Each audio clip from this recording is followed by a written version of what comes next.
Temperatures are rising within the BBI circles regarding the High Court ruling, with a section of its proponents maintaining that the ruling was in a bad taste. This as ODM party leader Raila Odinga expressed confidence that the BBI train will be back on track while calling for calm within its support base.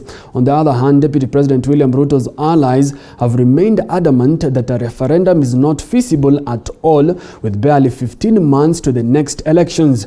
Our reporter Elizabeth Mutuku has the details. For the second day, the High Court ruling has continued to cause a storm within the political circles pertaining Thursday's High Court ruling, which saw the BBI process pronounced unconstitutional.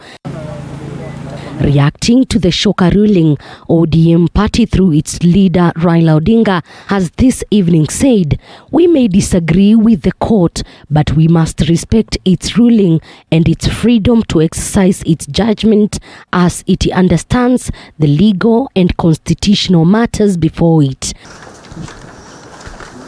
While taking a swipe at the BBI proponents, Deputy President William Ruto's allies have advised the BBI supporters not to bother appealing the ruling, saying it will be impractical for any court to overturn all the rulings. I don't foresee an appeal that vacates all the findings of the High Court.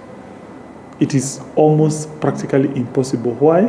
Because the High Court agreed with so many grounds, almost 20 grounds, and therefore it will be almost impractical for a court of appeal to vacate all those grounds.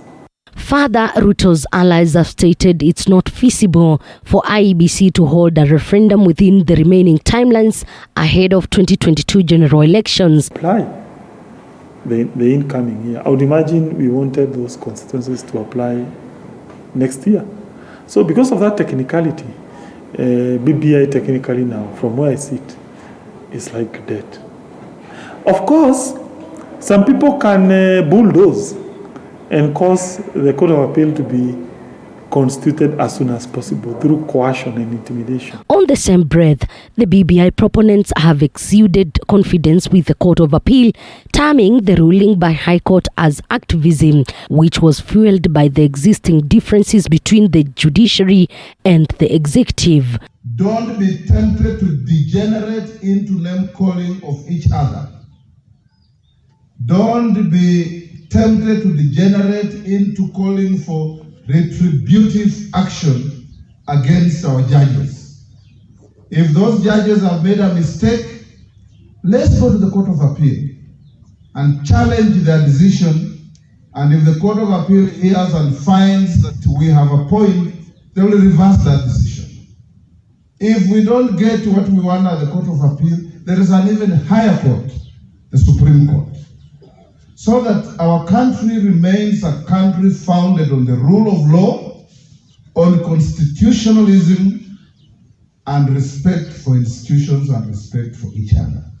Who support BBI and who stand with the president, we are actually disappointed in the deputy president.